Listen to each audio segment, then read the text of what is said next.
Chers amis, bonjour. Parashat Vaïra. À la fin de Parashat Shemot, on voit que Moshe Rabbeinu est parti voir Pharaon et va ordonner à Pharaon, au nom de Dieu, de laisser partir son peuple. Pharaon, non seulement il ne va pas les laisser partir, mais en plus, qu'est-ce qu'il va faire? Il va leur ajouter du travail. À savoir que si, à l'époque, on fournissait aux Bnei Israël de la paille afin de fabriquer des briques, et bien à partir d'aujourd'hui, on leur fournit plus la paille. Vous, les Bnei Israël, vous allez devoir vous-même, avec vos femmes et vos enfants, aller ramasser dans les champs de la paille afin de construire les briques. Maintenant, en vérité, Chazal, donc ça c'est une chose que Pharaon va faire. En vérité, Chazal nous disent que Pharaon va faire une deuxième chose. À savoir, qu'est-ce qu'il va faire? Il va leur enlever le Shabbat. On dit, ah, le Shabbat? Oui, le Shabbat, en effet. Parce que, comme vous le savez certainement, les Bnei Israël en Égypte gardaient Shabbat grâce à qui? Grâce à Moshe Rabbeinu. Quand ça? Quand Moshe Rabbeinu vivait encore dans le palais de Pharaon et qu'il a commencé à grandir, il est parti voir Pharaon. Il lui a dit, écoute, ces pauvres esclaves là, ils travaillent matin, midi et soir, 7 jours sur 7. Ils sont pas productifs. Si tu veux qu'ils soient plus productifs, qu'est-ce que tu dois faire? Tu dois leur donner un moment où ils puissent se reposer. Donne-leur un jour de repos, ainsi comme ça tranquillement, le lendemain, ils arrivent avec plein de force et pourront travailler et construire tous tes édifices. Tous tes édifices. Pharaon va trouver l'idée très bonne et va leur dire, ouais, qu'est-ce que tu penses? Moshe va leur dire, va lui dire, t'as qu'à leur donner le samedi, d'accord? Pas le dimanche, le samedi. Et ainsi, les Bnei Israël vont garder le Shabbat pendant toute cette période-là d'esclavage. Maintenant, plus tard, lorsque donc Moshe Rabbeinu va revenir devant Pharaon, va ordonner à Pharaon de laisser partir son peuple. Pharaon, la première chose qu'il va faire, il va leur enlever le Shabbat. Pourquoi?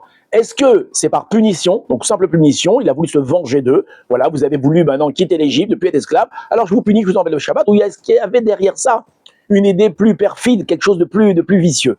Alors il y a un grand rabbin, le grand rabbin de Constantine, Rabbi Sinifred Shalimi, il nous donne une explication extraordinaire et il dit en réalité Pharaon, il avait une idée derrière la tête qui était beaucoup plus perfide, à savoir, il nous explique que le Shabbat, il a, mis à part les 1000 qualités qu'il a le Shabbat, il a une qualité fédératrice. Ça veut dire le Shabbat, il rapproche les cœurs des gens, il rapproche les gens.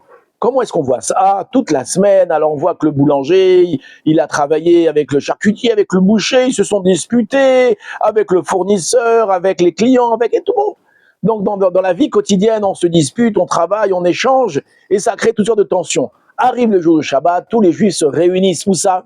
À la synagogue, devant les rabbins, tout le monde est habillé, plus ou moins pareil, il y a le kidouche, on mange l'apéritif ensemble, on écoute la dracha du rabbin, et cette ambiance-là, en réalité, qu'est-ce qu'elle fait? Elle est fédératrice. Si pendant la semaine, alors on était des ennemis les uns les autres, arrive le Shabbat, on est en paix, on se rapproche les uns les autres.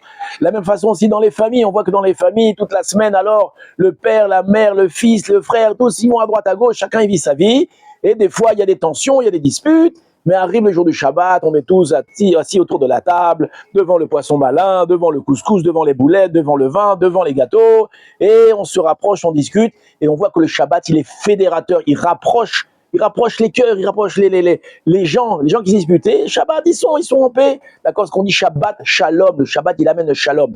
Pharaon, il s'est dit, si ces gens-là pensent à la liberté, pensent à quitter l'Égypte, c'est qu'en réalité, ils arrivent à s'unir et à penser une même idée ensemble. Et ça, c'est à cause de quoi? C'est à cause du Shabbat.